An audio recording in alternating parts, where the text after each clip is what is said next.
നമസ്കാരം. പുതിയൊരു വീഡിയോയിലേക്ക് സ്വാഗതം.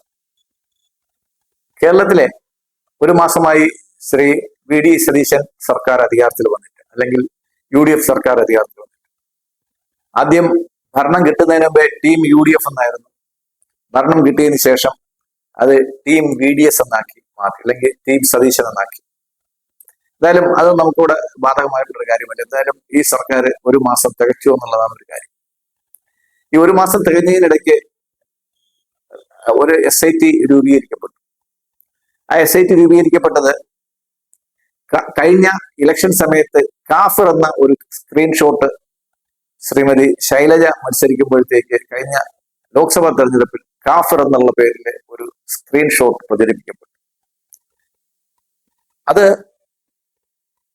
ശ്രീ ഷാഫി പറമ്പിലാണ് ആ സ്ക്രീൻഷോട്ടിന്റെ പ്രയോക്താവ് എന്നുള്ള രീതിയിൽ ഒരുപാട് അലിഗേഷൻ വന്നു, സംശയം വന്നു, പലരെയും ചോദ്യം ചെയ്തു. പക്ഷെ ഒരു കാര്യമായിട്ടുള്ള അറസ്റ്റ് ഉണ്ടായിട്ടില്ല. അപ്പൊ ഈ സർക്കാർ അധികാരത്തിൽ വന്നതിന് ശേഷം രണ്ട് പ്രധാനപ്പെട്ട പോലീസ് അന്വേഷണങ്ങൾ നടക്കുന്നത്, കഴിഞ്ഞ നവകേരള യാത്രയിലേക്ക് KSU പിള്ളേരെ തല്ലിച്ചതച്ചതിനെതിരായിട്ടുള്ള ഒരു അന്വേഷണം നടക്കുന്നുണ്ട്. രണ്ടാമത്തെ SIT രൂപീകരിച്ച അന്വേഷണം നടക്കുന്നത് ഈ കാഫിർ എന്ന സ്ക്രീൻഷോട്ട് ആരാണ് പ്രചരിപ്പിച്ചത് എന്നുള്ളതിന് പുറത്താണ്. അതിനകത്ത് വേണ്ടിയിട്ട് ഒരു SIT സർക്കാർ പ്രഖ്യാപിക്കുകയും അതിലൊരു നിർണായകമായ അറസ്റ്റ് ഇന്നലെ നടക്കുകയും ചെയ്തു. ഇതൊന്നുമല്ല ഇവിടുത്തെ നമ്മൾ പ്രതിപാദിക്കുന്ന വിഷയം. കേരളത്തിലെ തലസ്ഥാനത്ത് ഓഫീസ് ഇട്ടിട്ട് സെക്രട്ടേറിയറ്റിൽ നിന്നും വെറും 200 അടി അകലെ ഓഫീസ് സ്ഥാപിച്ച് അൽ മുക്തദീർ എന്ന് പറയുന്ന ഒരു ജ്വല്ലറി ഗ്രൂപ്പ് കഴിഞ്ഞ 4 വർഷമായിട്ട് പ്രവർത്തിച്ചു വരികയായിരുന്നു. അവിടെ ഉള്ള ഒരു പ്രധാനപ്പെട്ട ആകർഷണം, വൻതോതിൽ പലിശ വാഗ്ദാനം ചെയ്ത് ആൾക്കാരിൽ നിന്ന് സ്വർണം വാങ്ങാനായി നിക്ഷേപങ്ങൾ സ്വീകരിക്കുന്ന ഒരു പരിപാടി ഉണ്ടായിരുന്നു. രണ്ടാമത്, പണിക്കൂലി ഇല്ലാതെ സ്വർണ്ണാഭരണങ്ങൾ നൽകുന്ന ഒരു പദ്ധതിയും അവർ പ്രഖ്യാപിച്ചത്. മലയാളികൾ വളരെ ബുദ്ധിമാന്മാരെന്ന് അഭിമാനിക്കുമ്പോൾ പോലും ലോകത്ത് ഏറ്റവും കൂടുതൽ തട്ടിപ്പുകളിൽ പെട്ടുപോകുന്നതും നമ്മുടെ മലയാളികളാണ് ഉള്ളത് നമുക്ക് വളരെ വിഷമത്തോടെയാണ് പറയേണ്ടി വരുന്നത്.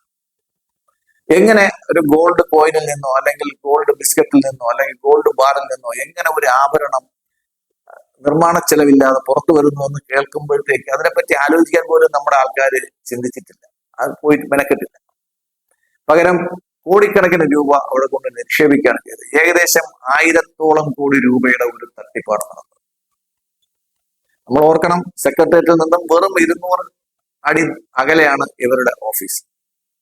അവിടെ ഒരു ഇൻകം ടാക്സിന്റെ റെയ്ഡ് കഴിഞ്ഞപ്പോഴത്തേക്കാണ് ജ്വല്ലറി എല്ലാം പൂട്ടി, ഓണർ മുങ്ങി വിദേശത്തേക്ക് പോയി. 81ഓളം കേസുകൾ കേരള പോലീസ് ഈ ജ്വല്ലറിക്കും ഉടമസ്ഥർക്കും എതിരായിട്ട് രജിസ്റ്റർ ചെയ്തിട്ടുണ്ട്. അതിൽ ചില മാനേജർമാരും ചില ഏജന്റുമാരും ഒക്കെ അറസ്റ്റായിട്ടുണ്ട്. പക്ഷേ ഇതിന്റെ മുഖ്യ പ്രതിയെ പിടികൂടാൻ ഇതുവരെയും സർക്കാരിന് സാധിച്ചിട്ടില്ല എന്നുള്ളത് ഒരു നാണക്കേടാണ്. കഴിഞ്ഞ സർക്കാരാണ് അവർക്ക് വേണ്ട എല്ലാ ഒത്താശയും ചെയ്തത് എന്ന് പറഞ്ഞ UDF അധികാരത്തിൽ വന്നതിന് ശേഷം ഈ കേസ് അന്വേഷിക്കാൻ വേണ്ടിയിട്ട് ഒരു പ്രത്യേക അന്വേഷണ സംഘത്തെയോ അല്ലെങ്കിൽ ഒരു ടീമിനെയോ ഇതുവരെയും രൂപീകരിച്ചിട്ടില്ല എന്നുള്ളത് നമ്മൾ ലേവലിലും ദുരൂഹത ഉണ്ടാക്കുന്ന ഒരു കാര്യമാണ്. ഇതിന്റെ പ്രൊമോട്ടറും അവരുടെ വേണ്ടപ്പെട്ട ആൾക്കാരും എല്ലാം ഇന്ത്യക്ക് പുറത്തേക്ക് കടന്നു വന്ന് അവർക്ക് വളരെ വിശ്വസനീയമായ വിവരങ്ങളുണ്ട്.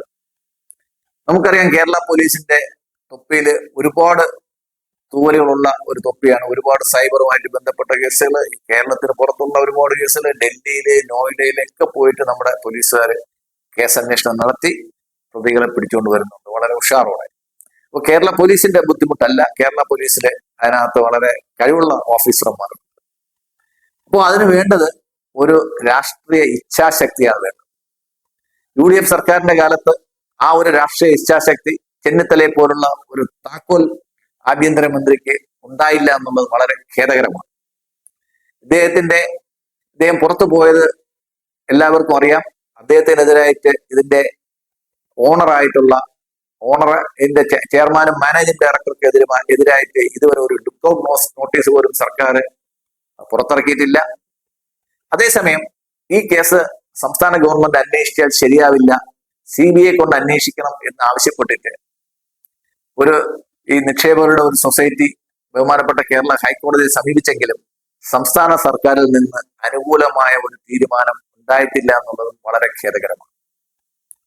ഈ 1000 കോടി കട്ടവര് എന്തായാലും അതിൽ ചില പൂജ്യങ്ങൾ പോയിട്ട് ബാക്കിയൊക്കെ ഈ പാർട്ടിക്കാരെയും മന്ത്രിമാരെയും ഒക്കെ മുന്നണിയും ഒക്കെ സഹായിച്ചിട്ടുണ്ടാവും എന്നതുകൊണ്ടായിരിക്കണം ഇക്കാര്യത്തില് 3 മുന്നണികളും ഒരേപോലെ നിശബ്ദമാണ് എന്നുള്ളതാണ്.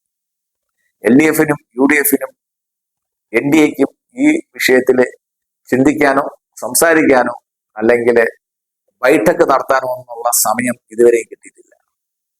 എന്തായാലും കേരളത്തിലോ കേരളത്തിന് പുറത്തോ ഇന്ത്യക്ക് പുറത്തോ ഇയാള് ഇതിന്റെ പ്രൊമോട്ടർ ഒളിവിലാണെങ്കിൽ അയാളെ കണ്ടെത്തി അറസ്റ്റ് ചെയ്ത് പാവപ്പെട്ടവർക്ക് നഷ്ടപ്പെട്ട തുക തിരിച്ചു നൽകേണ്ട സമയം കഴിഞ്ഞു. അത് ഈ സർക്കാരിന്റെ ഉത്തരവാദിത്തമാണ്. ഈ സർക്കാരിനെ കൊണ്ട് കഴിഞ്ഞില്ലെങ്കിൽ CBI അന്വേഷണത്തിന് സമർപ്പിച്ച ഹർജിയിലെങ്കിലും സർക്കാർ അടിയന്തരമായിട്ട് നടപടിയെടുക്കണം. ഈ കണ്ണീരോടെ ഈ പ്രസ്ഥാനത്തിൽ പെട്ടുപോയ പലരും മുസ്ലിം സമുദായത്തിൽപ്പെട്ടവരാണ്. ആ സമൂഹത്തിലുള്ള ആൾക്കാരാണ് ഇതിനകത്ത് പെട്ടുപോയത്. കാര്യം അവര് അള്ളാഹുവിന്റെ ഏറ്റവും പ്രധാനപ്പെട്ട നാമങ്ങൾ ഉപയോഗിച്ചിട്ടാണ് പല പേരുകളിൽ പല സ്ഥലങ്ങളിലെ അൽ-മുക്താദിർ ഗ്രൂപ്പ് പല ജ്വല്ലറികൾ സ്ഥാപിച്ചത്. എന്തായാലും മുസ്ലിം ലീഗിനും കൂടെ പങ്കാളിത്തമുള്ള ഈ സർക്കാർ ഉചിതമായ ഒരു നടപടി ഈ കേസിൽ എടുക്കുമെന്നും എത്രയും പെട്ടെന്ന് ഇതിന്റെ ഉത്തരവാദിയായ പ്രൊമോട്ടറെ അറസ്റ്റ് ചെയ്യുമെന്ന് നമുക്ക് പ്രതീക്ഷിക്കാം. നന്ദി, നമസ്കാരം.